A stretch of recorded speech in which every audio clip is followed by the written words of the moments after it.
Vlad III, Vlad Dracula. The name alone sends chills down the spine. Known to the world as Vlad the Impaler, his legacy became the stuff of legends, an inspiration for the infamous vampire Dracula. But how much of the story is myth and how much is reality? Was Vlad truly a monster, or was he a man shaped by the brutal, blood-soaked politics of his time? Today, we're diving into the true story of Vlad the Impaler, the real-life figure who inspired the most famous vampire in history. From his rise to power to his gruesome reign, we'll uncover the facts that have been distorted over centuries to create one of the most terrifying figures in history. Born in 1431 in the region of Wallachia, what is now modern-day Romania, Vlad was the second son of Vlad II Dracula. His father, a member of the Order of the Dragon, a chivalric order formed to defend Christendom from the Ottoman Empire, had earned the title Dracula, meaning the dragon. This title would later shape Vlad III's own name, Vlad Dracula, meaning son of the dragon. But the young Vlad's life wasn't destined to be one of luxury. When Vlad was just a boy, his father was embroiled in the ruthless politics of Eastern Europe. Wallachia, part of modern Romania,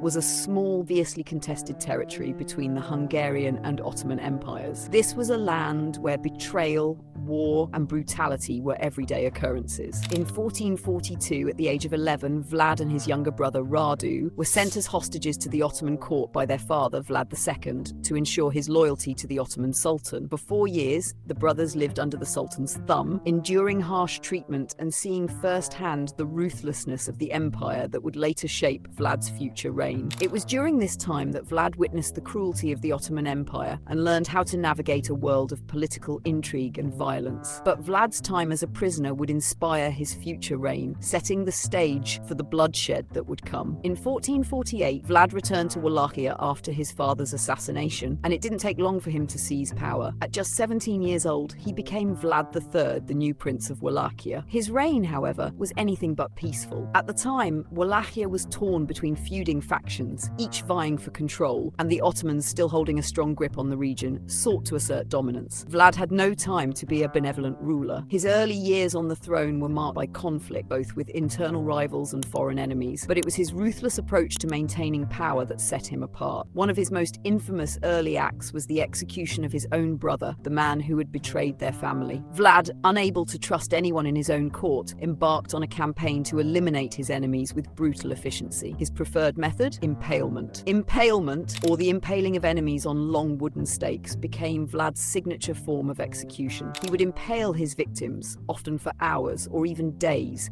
before they died in agonizing pain. The sight of hundreds, sometimes thousands, of impaled bodies lining the roads became a terrifying trademark of his rule. Vlad's reign was marked by a series of bloody campaigns, and his reputation for cruelty spread across Europe. He didn't just impale his enemies, he would execute entire villages. People who defied him or whom he suspected of betrayal were publicly executed in the most horrific ways imaginable. One of the most famous stories from Vlad's reign involves his Feast of the Impaled.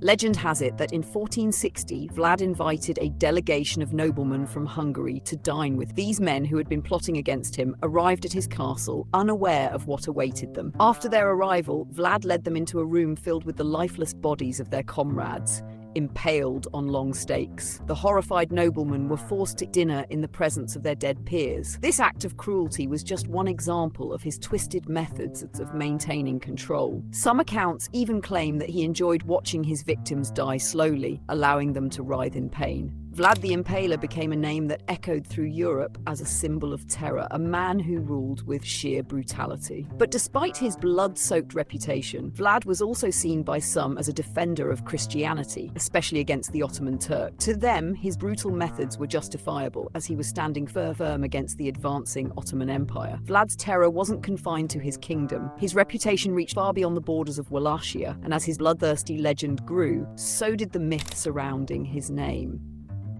In the 15th century, as stories of his reign spread through Europe, Vlad the Impaler became the inspiration for one of the most famous fictional characters in history, Count Dracula. While Bram Stoker's 1897 novel immortalized Dracula as a vampire, Stoker never directly based the character on Vlad, but instead on the legends that had grown around him. Connection between Vlad and Dracula was solidified through their shared love of blood. Stoker's Dracula, with his thirst for blood and vampiric abilities, became a symbol of the terror that Vlad inspired in the real world. But let's not forget, while Dracula's fangs are purely fictional, Vlad's cruelty was all too real. Vlad the Impaler's reign eventually came to an end in 1462 when he was captured by the forces of Matthias Corvinus, the King of Hungary. After being imprisoned for several years, he was released in 1475 and briefly regained his throne, but his rule was never the same. In 1476, Vlad was killed in battle, leaving behind a legacy that was as terrifying as it was mysterious. His body was never found, and his death remains as shrouded in mystery as much of his life. Vlad the Impaler's life became one of the most intriguing and terrifying stories in European history. A man who once fought for his land and people became one of the most notorious rulers of all time, his actions blurring the line between man and monster. Was he a defender of Christendom, as some believe, or was he truly the sadistic ruler depicted by his enemies? His legacy, for better or for worse, will forever be entwined with the legends of Dracula, a vampire who would haunt the world for centuries to come. What do you think? Was Vlad a hero, a villain, or something far darker? Let me know your thoughts in the comments below. If you enjoyed this deep dive into history, make sure to like, subscribe, and hit the bell so you never miss another episode. Thanks for joining me on this journey into the true story of Dracula. Until next time, stay curious.